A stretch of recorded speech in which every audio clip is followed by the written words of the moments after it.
നമ്മുടെ ന്യൂസ് ഡെസ്കിലേക്കാണ് പോകുന്നത്. അവിടെ വലിയ ആവേശമാണ്.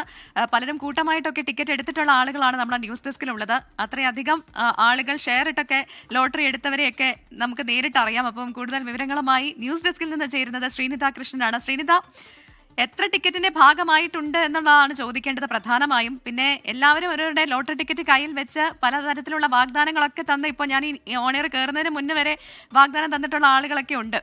അപ്പൊ എന്താണ് നമ്മുടെ ന്യൂസ് ഡെസ്കിലെ ഒരു അവസ്ഥ? പ്രവിത, ഇന്നാണ് ഞാൻ അല്പസമയത്തിനകം കോടിപതിയാകുന്നു പറഞ്ഞുകൊണ്ടാണ് ഇവിടെ ന്യൂസ് ഡെസ്കിൽ എല്ലാവരും ഇരിക്കുന്നത്. അപ്പോൾ ബമ്പർ ഭാഗ്യശാലി ആരാണെന്ന് അറിയാൻ ഇനി കുറച്ച് മിനിറ്റുകൾ കൂടി ഉള്ളൂ. ഇനിയിപ്പം മലയാളികൾ ഒന്നടങ്കം കാത്തിരിക്കുകയാണ് ആരായിരിക്കും ആ ബമ്പർ ഭാഗ്യശാലി എന്ന് അറിയാൻ വേണ്ടിയിട്ട്. അപ്പൊ ചിലപ്പോൾ മലയാളികൾക്ക് എടുത്തവരെക്കാൾ എടുക്കാത്തവരാരെങ്കിലും ഉണ്ടോ എന്ന് ചോദിക്കുന്നതായിരിക്കും നല്ലതെന്ന് എനിക്ക് തോന്നുന്നു. ഞാൻ എടുത്തിട്ടില്ല കേട്ടോ. അതെ, ഞാനും എടുത്തില്ല. ഞാൻ എടുക്കാൻ്റെ കാര്യം കഴിഞ്ഞ 2 തവണയും എനിക്ക് നിരാശയായിരുന്നു ഫലം. അതുകൊണ്ടാണ്. പക്ഷേ ഇവിടെ ഇതാ ഒന്ന് പാൻ ചെയ്താൽ കാണാം, തീ ഇരിക്കുന്നവരൊക്കെ കുറച്ച് മിനിറ്റുകൾ കഴിഞ്ഞാൽ ഞങ്ങൾ കോടിപതിയാകുന്നതായിരിക്കും എന്നൊക്കെ പറഞ്ഞിട്ട് ഇരിക്കുന്ന ആൾക്കാരാണ്. എല്ലാ ജില്ലകളിൽ നിന്ന് എടുത്തിട്ടുള്ള ആളുകളാണ്. അതെ, ടിക്കറ്റ് എടുത്തില്ലേ? 2 എടുത്തിട്ടുണ്ട്. അതെ, എവിടെ നിന്ന് എവിടെന്നറിയില്ല. ഞങ്ങളിവിടെ 5 പേര് ചേർന്ന് 2 ടിക്കറ്റ് എടുത്തിട്ടുണ്ട്. അപ്പോൾ ഞങ്ങളൊരു തീരുമാനം എടുത്തിട്ടുണ്ട്. 1:30-ക്ക് ശേഷം പതിവിലും മിനിയാനിതരായിരിക്കും. നാളെ ജോലിക്ക് വരും. തിങ്കളാഴ്ച അവധി പറഞ്ഞിട്ടുണ്ട്. ബാങ്കിൽ കൊണ്ടുപോയി സബ്മിറ്റ് ചെയ്യണം. അങ്ങനെ കാര്യങ്ങളൊക്കെ ഇന്നലെ തന്നെ പ്ലാൻ ചെയ്തിട്ടുണ്ട്. 25 കോടിയിൽ ആദ്യം എന്താ ചെയ്യാൻ പോകുന്നത്? ആദ്യം അത് ഭാഗിക്കണം, അതല്ലേ ചെയ്യേണ്ടത്. അങ്ങോട്ട് പോയേ. അപ്പോൾ 25 കോടി ഞങ്ങൾ ഇങ്ങോട്ട് എടുക്കുക എന്നാണ് എല്ലാവരും പറയുന്നത്. രഞ്ജു ചേട്ടനൊക്കെ എടുത്ത ലോട്ടറിയുടെ എണ്ണത്തിന് കണക്കില്ലാന്ന് തോന്നുന്നുണ്ട്. എത്ര എണ്ണം എടുത്തു? ആ ഒരെണ്ണം എനിക്കാണ് അടിക്കാൻ പോണെന്നല്ലേ? അപ്പൊ എനിക്ക് അടിക്കും. അപ്പൊ ഇവിടെ ഇപ്പോഴേ അടി തുടങ്ങിയിട്ട് 25 കോടി കിട്ടുന്നതിന് മുന്നേ അടി തുടങ്ങി. അപ്പൊ രഞ്ജു ചേട്ടന്റെ പാർട്ട്ണർ നമ്മുടെ ഓഫീസിൽ തന്നെയാണ് വർക്ക് ചെയ്യുന്നത്. അപ്പൊ മാഷ്ലേച്ചിയും ടിക്കറ്റ് എടുത്തിട്ടുണ്ട്. കുടുംബത്തോടെ ടിക്കറ്റിന്റെ വിളയാട്ടാണ്. പക്ഷേ ആർക്കും ആ 25 കോടി വിട്ടുതരില്ല എന്ന് ഉറക്കെ പ്രഖ്യാപിച്ചുകൊണ്ട് ടി കെ റിജിത്ത് എടുത്ത ടിക്കറ്റിന്റെ എണ്ണം കേട്ടാൽ നിങ്ങൾ ഞെട്ടും. 5 ടിക്കറ്റാണ് ടി കെ റിജിത്ത് എടുത്തത്. 4. ഓക്കെ, അപ്പൊ ആ 4 ടിക്കറ്റ് എടുക്കാനുള്ള ആ ഒരു ചേതോവികാരം ഒന്നുമില്ല. നാട്ടിലുള്ള കൂട്ടുകാരുടെ കൂടെ ഒന്നെടുത്തു. പിന്നെ നമ്മുടെ ഓഫീസിലുള്ള രാംകുമാറിന്റെ കൂടെ ഒന്നെടുത്തു.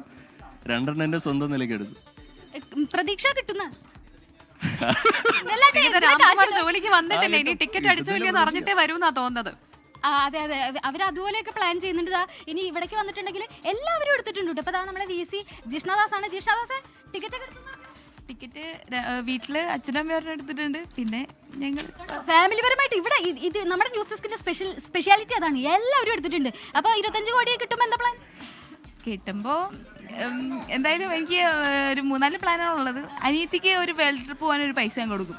പിന്നെ എന്റെ പാർട്ട്ണർക്ക് ഒരു ഡിഫൻഡർ അങ്ങ് വാങ്ങി കൊടുക്കും.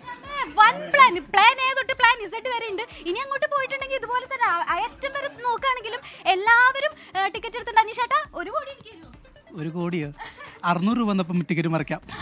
അപ്പൊ ടിക്കറ്റ് മറയ്ക്കാനുള്ള ആൾക്കാരുണ്ട്. പിന്നെ ഈ പറഞ്ഞതുപോലെ ഇനി മിനിറ്റുകൾ കഴിഞ്ഞാൽ ഞാൻ ഇവിടുന്ന് പോയി കഴിഞ്ഞാലുണ്ടല്ലോ വരയ്ക്കുന്നൊക്കെ പറഞ്ഞിരിക്കുകയാണ് ആൾക്കാർ. അപ്പൊ എല്ലാവരും വളരെ സന്തോഷത്തോടെ വളരെ ആകാംക്ഷയോടെ നെഞ്ചിടിപ്പോടെ കാത്തിരിക്കുകയാണ്. നമുക്ക് എന്തായാലും ടിക്കറ്റിന്റെ ഫലപ്രഖ്യാപനത്തിനായി വെയിറ്റ് ചെയ്യാം. അതെ, ഇനിയിപ്പം കുറച്ച് മിനിറ്റുകൾ മാത്രം കാത്തിരുന്നാൽ മതി. തിരുവോണം ബമ്പർ ഭാഗ്യശാലിയെ അറിയാൻ ഇനി നിമിഷങ്ങൾ മാത്രമാണ് ബാക്കി. അങ്ങനെ എല്ലാവരും ടിക്കറ്റ് എടുത്ത് അതിന്റെ ഒരു ആവേശത്തിലും ഒപ്പം തന്നെ ഭാഗ്യപരീക്ഷണത്തിലും ഒക്കെയാണ്. ചില പ്രേക്ഷകർ ചോദിക്കുന്നുണ്ട് ഞാൻ എടുത്തോന്ന്. ഞാൻ എടുത്തിട്ടില്ല.